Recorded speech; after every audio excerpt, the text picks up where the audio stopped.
le coup de feu retentit dans la nuit parisienne, un écho sourd qui fait trembler les vitres de l'appartement haussmannien du boulevard Saint-Germain.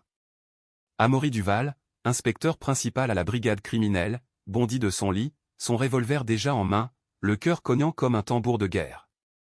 Mais ce n'est pas un criminel qu'il trouve dans le salon, penché sur le corps inerte de son fils Jules, c'est un jeune homme aux yeux écarquillés, les mains tachées d'un rouge qui n'est que du vin renversé, et une lettre froissée qui glisse au sol, révélant des mots d'amour interdits. Amaury s'immobilise, le canon de son arme pointé vers l'inconnu, mais c'est le regard de Jules qui le fige, un mélange de terreur et de défi, comme si son fils, ce garçon qu'il a élevé seul après la mort de sa mère, venait de franchir un Rubicon invisible. Papa, baisse ça. Il s'appelle Étienne.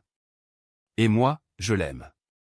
Les mots tombent comme une grenade, explosant les fondations de leur monde, et Amaury sent son univers basculer dans un abîme qu'il n'avait jamais osé nommer. La pluie martelait les pavés de la rue de Rivoli comme un accusateur impitoyable, mais Amaury Duval n'entendait rien d'autre que le bourdonnement dans ses tempes.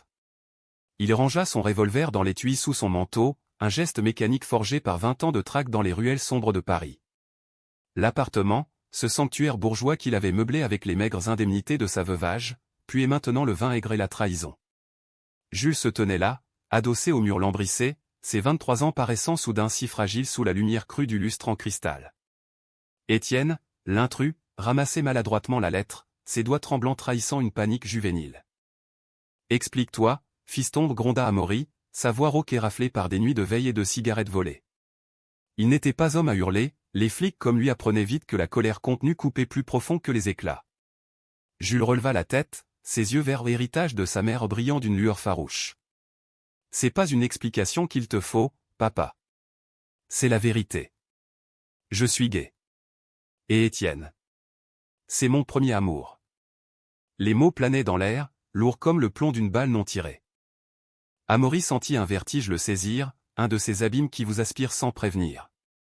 Il se rappela les matins où il emmenait Jules pêcher sur la Seine, les rires étouffés lors des matchs de foot au Stade de France, les silences complices autour d'un cassoulet fumant.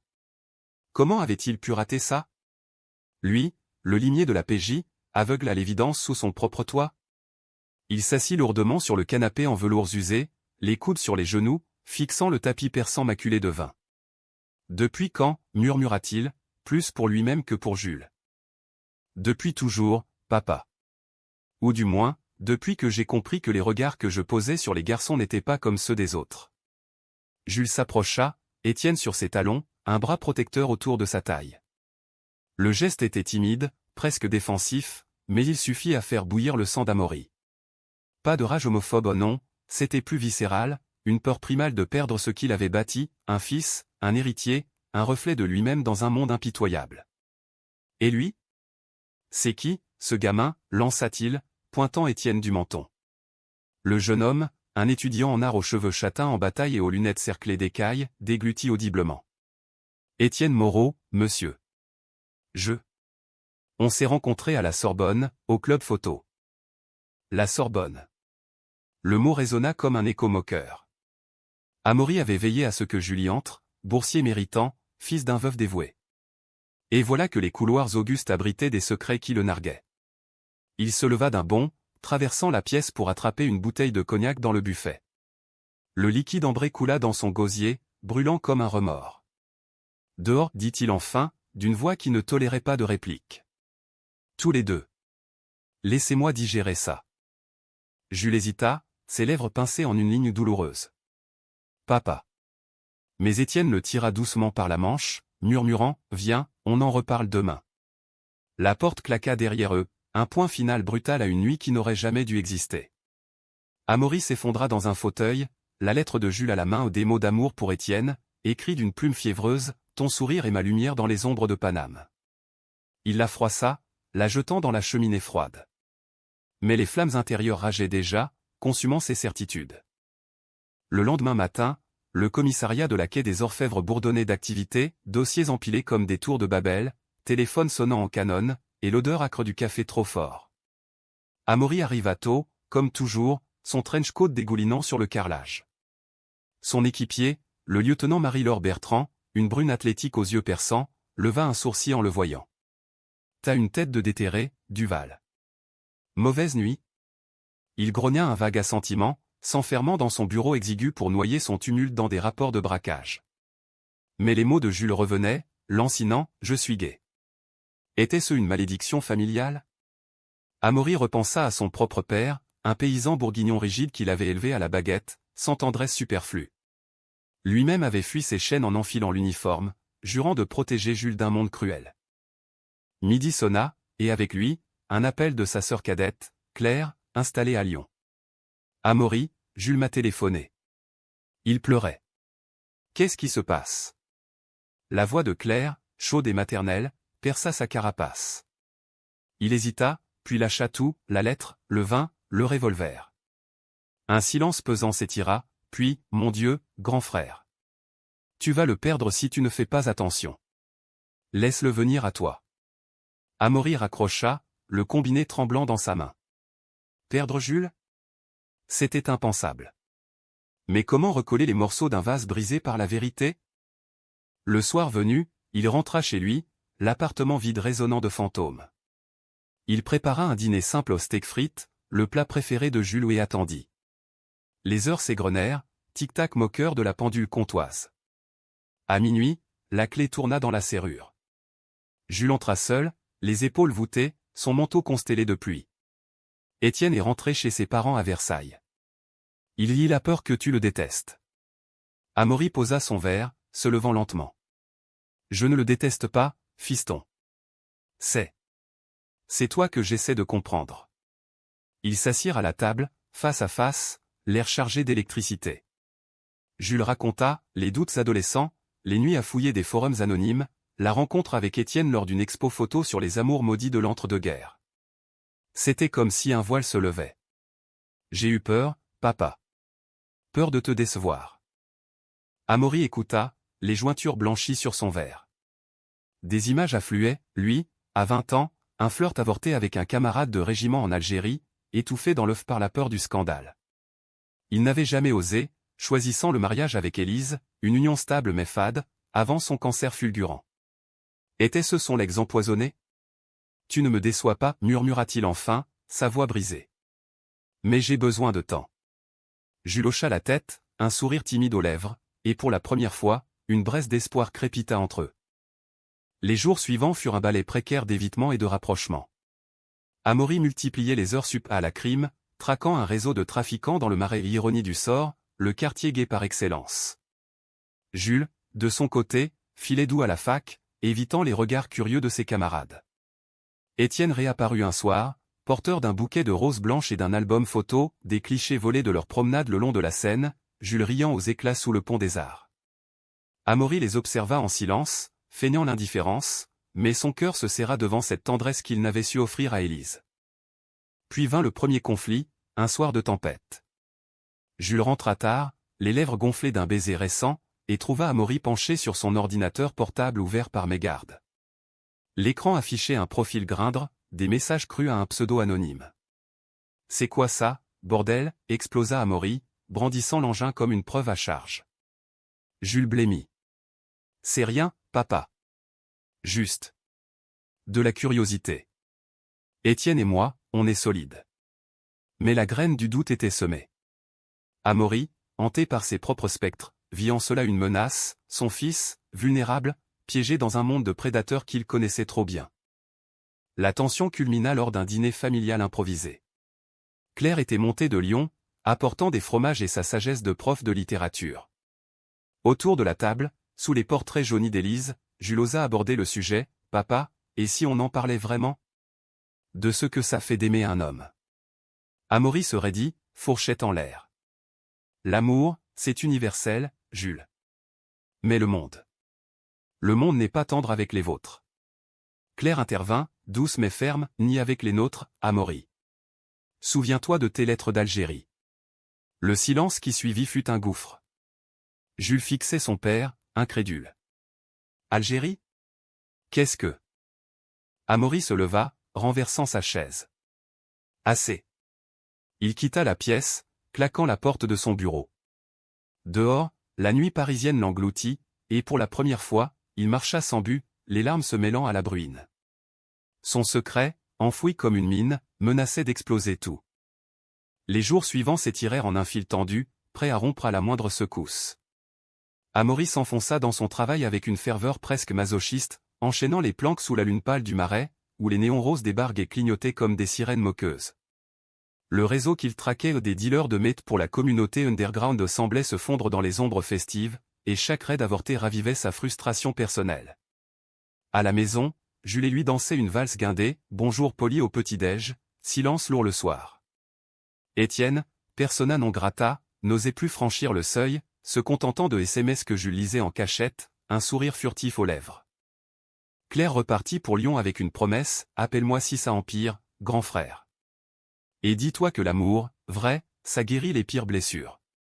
Ces mots trottaient dans la tête d'Amaury comme un refrain entêtant, mais il les chassait d'un haussement d'épaule. Lui, guérir? Il était un roc, forgé dans le deuil et le devoir. Pourtant, une nuit, incapable de dormir, il fouilla les tiroirs de son bureau, exhumant une boîte en acajou poussiéreuse.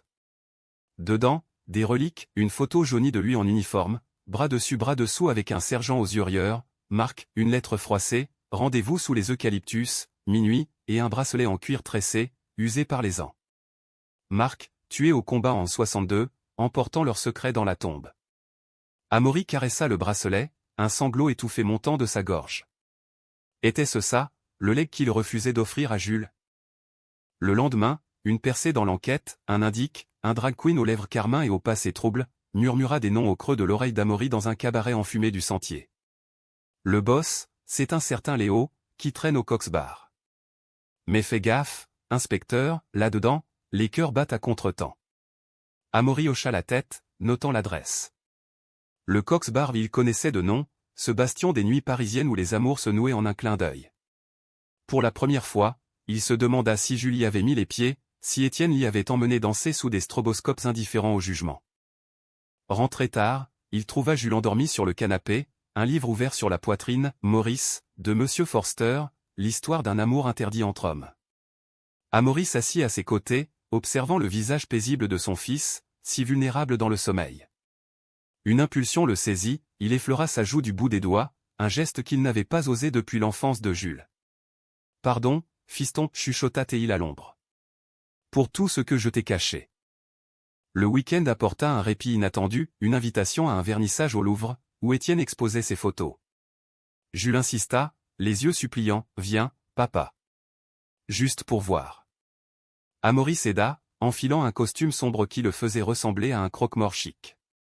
La salle des sculptures antiques bruissait de murmures cultivés, de flûtes de champagne tintant comme des promesses. Les œuvres d'Étienne des portraits en noir et blanc de couples d'hommes enlacés dans des parcs parisiens, sous la pluie où le soleil captivait la foule. Amaury erra, mal à l'aise parmi ces images d'intimité volées, jusqu'à ce qu'il tombe sur un cliché qui le cloua, Jules, nu torse contre un mur de briques rue des Archives, le regard tourné vers l'objectif avec une tendresse infinie.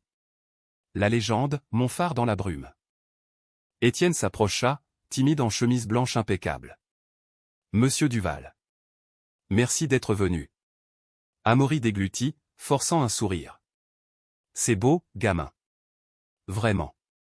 Pour la première fois, il vit l'homme derrière le rival, un artiste sensible, les mains tachées d'encre, les yeux pétillants d'une passion sincère. Jules les rejoignit, rayonnant, et pour un instant, les trois formèrent un trio improbable, riant d'une anecdote sur un modèle récalcitrant. Mais sous la surface, les courants agités bouillonnaient. Le conflit éclata 2 jours plus tard, lors d'une planque ratée au Cox Bar. Amaury, dissimulé dans un coin sombre, observait Léo, un colosse tatoué aux allures de videur, négocier avec des ombres. Soudain, la porte s'ouvrit sur Jules et Étienne, main dans la main, riant aux éclats après un cours de salsa. Le cœur d'Amaury se serra, il voulait les protéger, les arracher à ce nid de vipères. Mais avant qu'ils puissent bouger, une bagarre éclata, un client éméché accusa Léo de deal, et le chaos s'empara de la salle. Amaury surgit, badge au poing, plaquant le dealer au sol tandis que ses hommes bouclaient le périmètre. Jules, pétrifié au bar, vit son père en action, implacable, héroïque, mais les yeux fous de peur pour lui. « Papa. Qu'est-ce que tu fous ici » hurla-t-il par-dessus la mêlée. Étienne le tira en arrière, mais trop tard, un poing égaré frappa Jules à l'épaule, le projetant contre une table. Amaury, Léo menotté sous lui, bondit comme un lion, relevant son fils d'un geste protecteur. T'es blessé, grogna-t-il, palpant l'épaule endolorie. Jules secoua la tête, les larmes aux yeux. Non. Mais putain, papa, tu nous espionnes? Dehors, sous les gyrophares bleus, la confrontation fut brutale. Je te protège, bordel. Ce monde te bouffera tout cru, lança Amaury, la voix éraillée. Jules riposta, le doigt pointé, c'est toi qui me bouffes, avec tes secrets et tes jugements. T'as vu la photo au Louvre?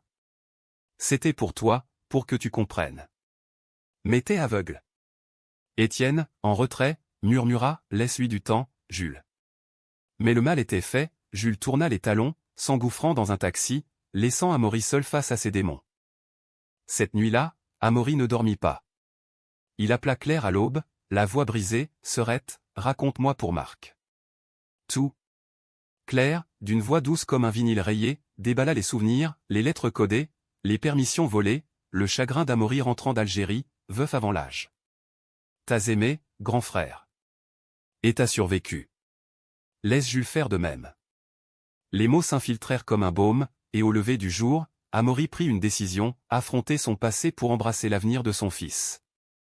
Il invita Jules à déjeuner au Procope, le plus ancien café de Paris, où les fantômes de Voltaire et Diderot veillaient sur les amoureux maudits. Assis à une table en bois patiné, face à face, Amaury posa le bracelet de Marc sur la nappe blanche. C'était mon Étienne, fiston. Mort trop tôt, mais jamais oublié. Jules toucha le cuir, les yeux écarquillés. Papa. Pourquoi t'as jamais dit? Amaury haussa les épaules, un sourire amer aux lèvres. Peur, comme toi. Mais aujourd'hui, je choisis la vérité. Les mots libérèrent un torrent, rires étouffés, larmes partagées, et une promesse scellée d'un toast au pastis. À nous, les Duval tordus. Pourtant, l'idylle naissante d'Étienne et Jules n'était pas exempte de fissures. Étienne, pressurisé par ses parents traditionalistes de Versailles, un notaire et une pianiste qui rêvaient d'alliance huppée, commença à douter. Et si on se cachait un peu? Juste le temps qu'il s'habitue, murmura-t-il un soir, après une dispute familiale retransmise en visio. Jules, encore marqué par la révélation de son père, accepta à contre-cœur, mais le mensonge rongeait leur intimité comme une moisissure. Amaury, sentant le vent tourner, décida d'intervenir subtilement. Il invita Étienne à une partie de pêche sur la Marne, prétexte idéal pour sonder le terrain. Sous le soleil printanier, canne à la main, il lâcha « L'amour, gamin, c'est pas un placard. C'est un feu qu'on attise ou qu'on étouffe. » Étienne rougit, baissant les yeux sur l'eau miroitante. « Je sais, monsieur. Mais mes parents. Ils me déshériteraient. » Amaury posa une main sur son épaule. « Et alors? Un homme digne vaut plus que des lingots. » Les mots portèrent, Étienne rentra plus droit, prêt à affronter le typhon familial. Mais le destin, ce farceur parisien, réservait un coup bas. Lors d'une soirée au Moulin Rouge au cadeau d'anniversaire de Jules, Étienne, ivre de champagne et de jalousie fugace, flirta innocemment avec un danseur aux cuisses musclées. Jules le vit, un éclat de verre brisé dans le cœur. « C'est quoi, ça? Une répétition de tes doutes, hurla-t-il par-dessus la musique endiablée. Étienne balbutia des excuses, mais le poison était injecté. De retour à l'appartement, Jules claqua la porte au nez de son amant, pleurant dans les bras d'Amaury pour la première fois depuis l'enfance. « Il m'a trahi, papa. Juste comme ça. » Amaury, le cœur serré, berça son fils comme un enfant. Les trahisons, fiston, c'est le sel de la vie. Mais l'amour vrai?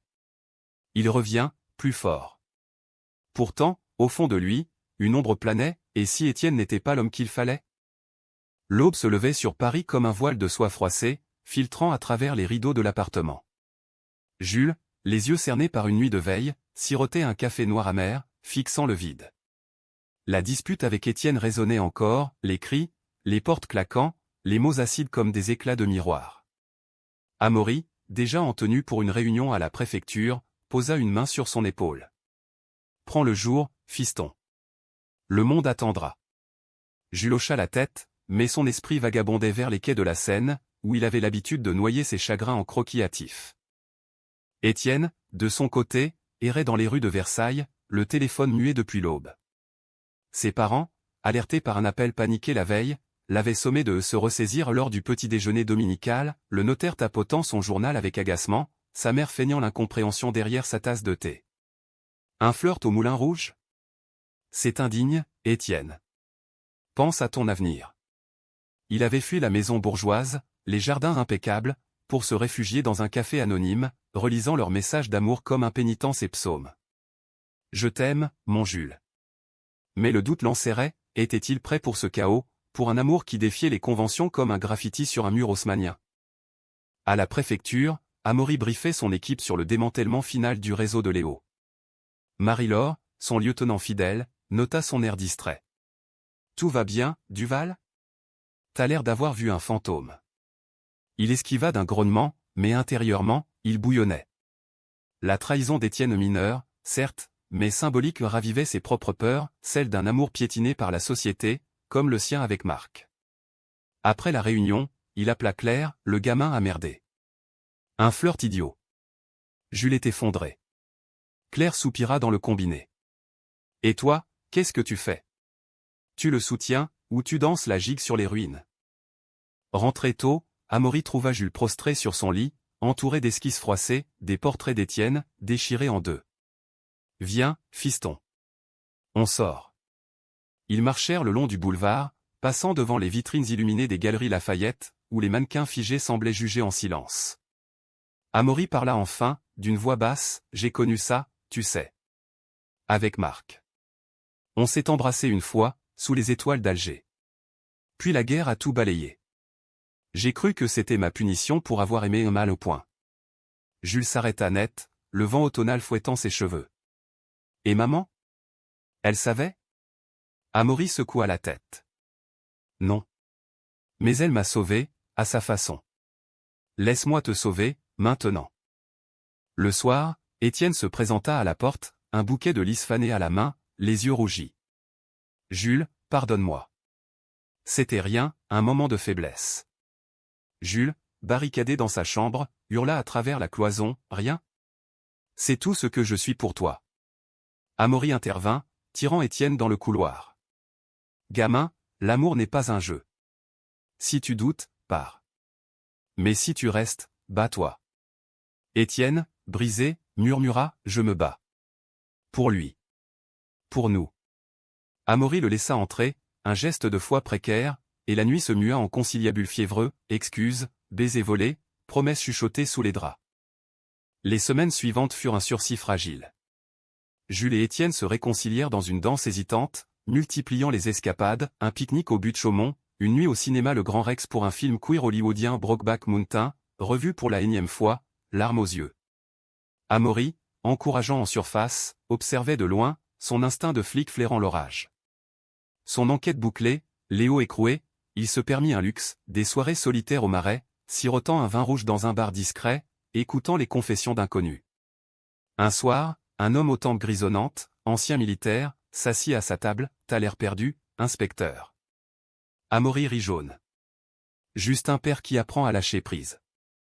Mais le vrai orage frappa sans crier gare. Les parents d'Étienne, apprenant la crise par un oncle bavard, débarquèrent à Paris un après-midi pluvieux, leur Mercedes noire garée devant l'appartement comme un corbillard. Le notaire Moreau, un homme sec au costume anthracite, toqua avec autorité. Étienne est avec vous? Nous devons parler. Jules, pâle, fit entrer le couple dans le salon, Étienne sur les charbons. Amaury, rentrant pile à ce moment, sentit l'air se charger de soufre. Qu'est-ce qui se passe ici? La confrontation fut un théâtre absurde, le notaire débitant des arguments froids au héritage, réputation, mariage convenable, sa femme reniflant dans son mouchoir de dentelle. Étienne, acculé, balbutia, papa, maman, Julet. C'est l'homme de ma vie. Le mot homme claqua comme un fouet. Le notaire se raidit, absurde. Tu ruines tout pour un caprice. Jules, les poings serrés, intervint, ce n'est pas un caprice. C'est de l'amour. Mais la femme Moreau, d'une voix chevrotante, lâcha la bombe, nous savons pourter. Aventure, Étienne. Se flirt au Moulin Rouge. C'est pathétique. Étienne blêmit, trahi par sa propre faiblesse passée. Comment? Son père haussa les épaules. Paris est un village, mon fils. Le silence qui suivit fut un tombeau. Jules, le cœur en lambeaux, se tourna vers Étienne, c'était vrai, alors? Tu m'as menti sur le pardon?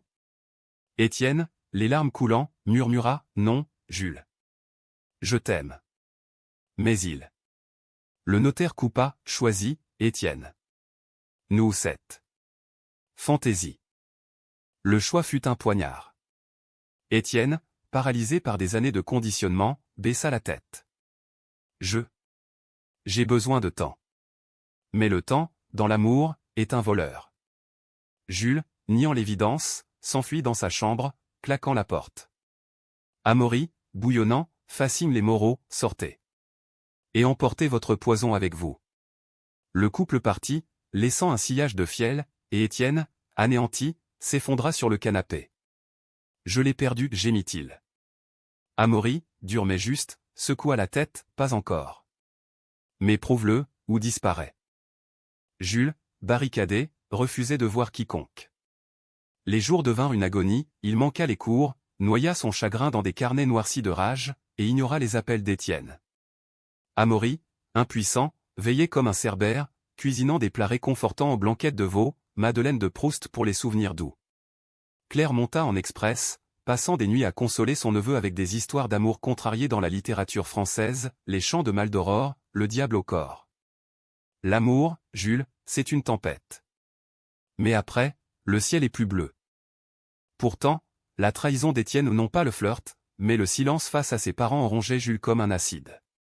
Une nuit, il confia à Amaury, lové sur le canapé, je croyais qu'il était mon Marc. Mais il est faible, papa. Amaury, serrant son fils contre lui, murmura, la faiblesse, fiston, on la surmonte. Ou on la porte comme une croix. Le lendemain, Étienne revint, porteur d'une lettre, je romps avec eux. Pour toi. Pour nous. Rencontrons-nous au Pont des Arts, où tout a commencé. Jules y alla, le cœur battant la chamade. Sous les cadenas rouillés, Étienne l'attendait, un bouquet de violettes à la main, symbole des amants occultes. J'ai tout dit à mes parents. Déshéritage ou pas, je choisis la vie.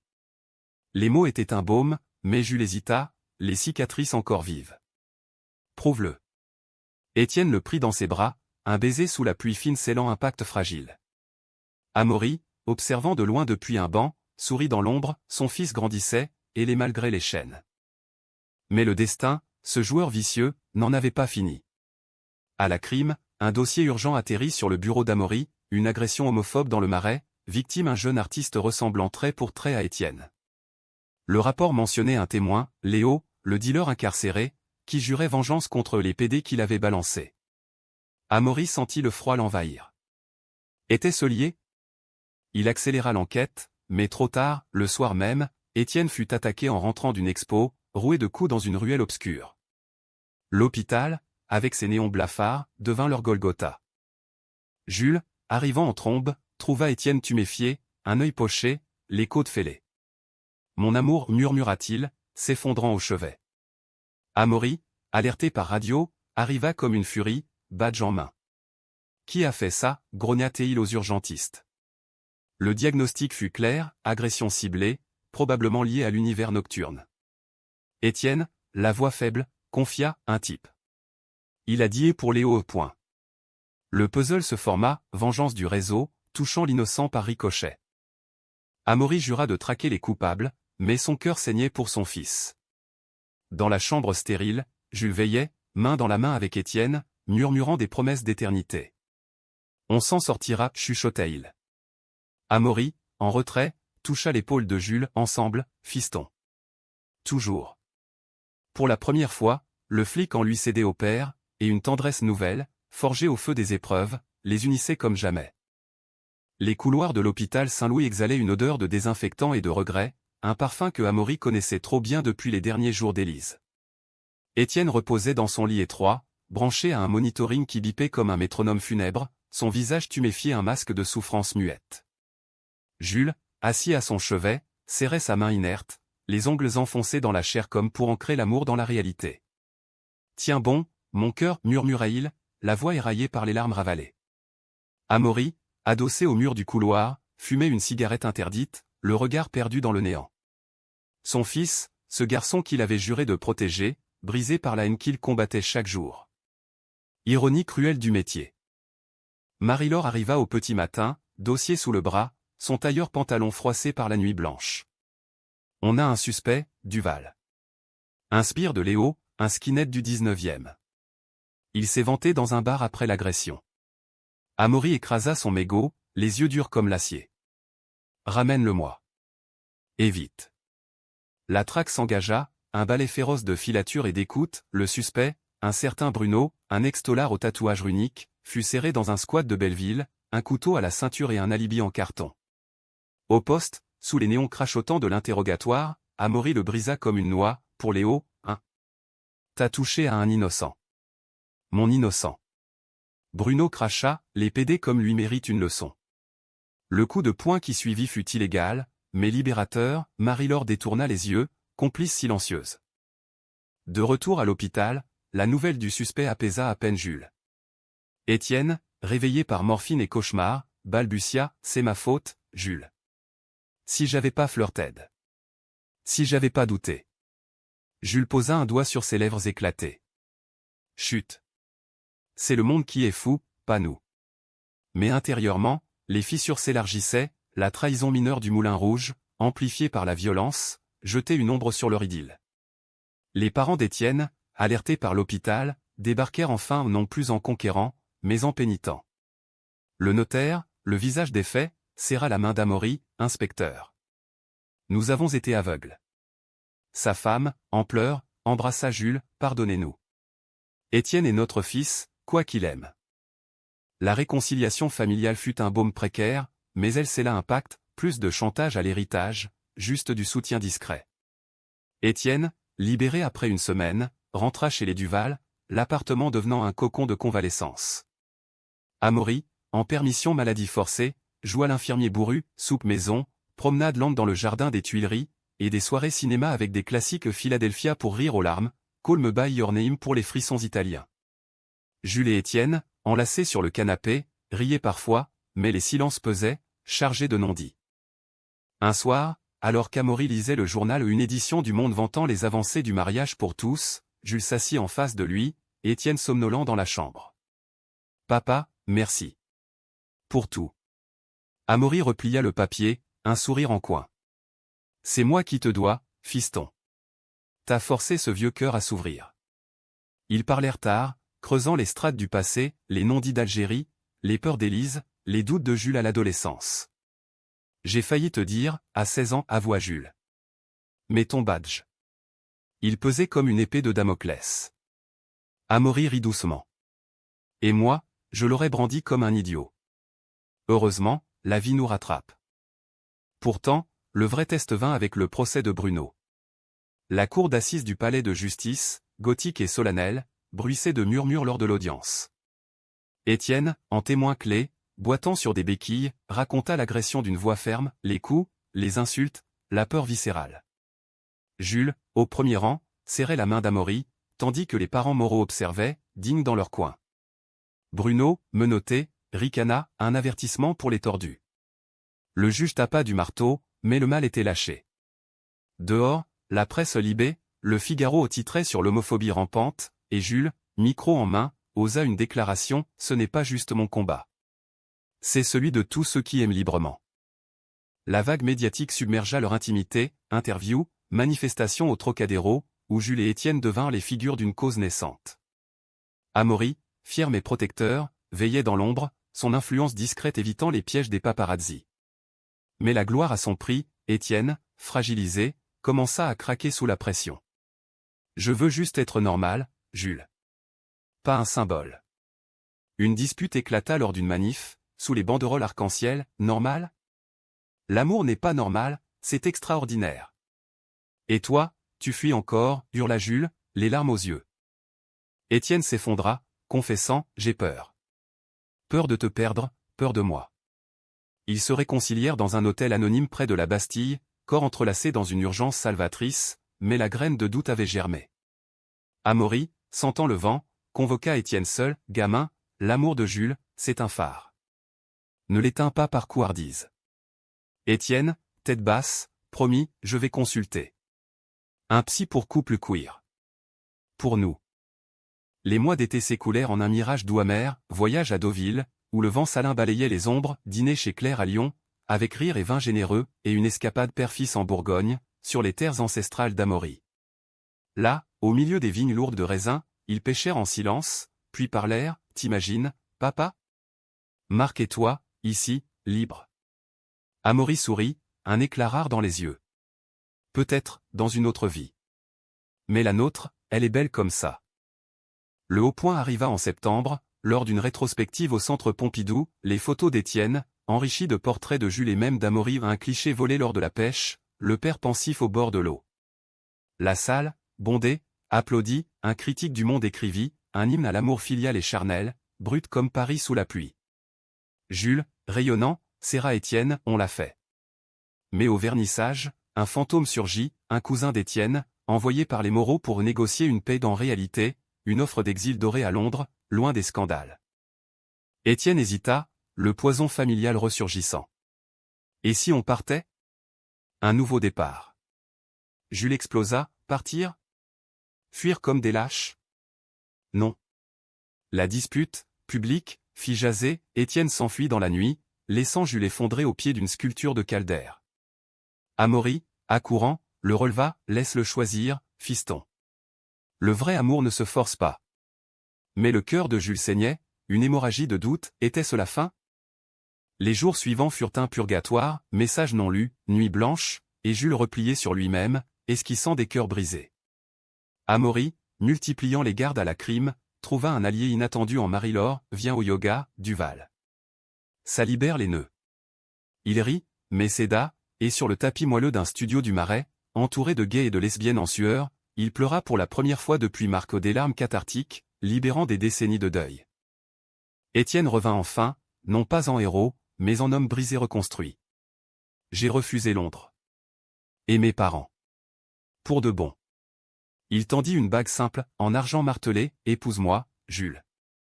Pas pour la loi, pour nous. Jules, les yeux noyés, accepta, et leur baiser, sous les yeux d'Amaury ému, c'est là une alliance forgée au feu. Mais le climax guettait, tapi dans l'ombre.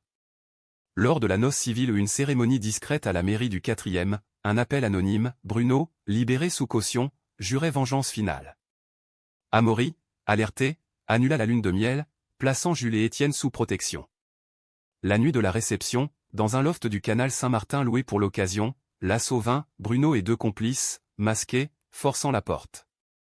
Le chaos, cris, meubles renversés, et Amaury, revolver en main, abattant le leader d'un tir précis au genou.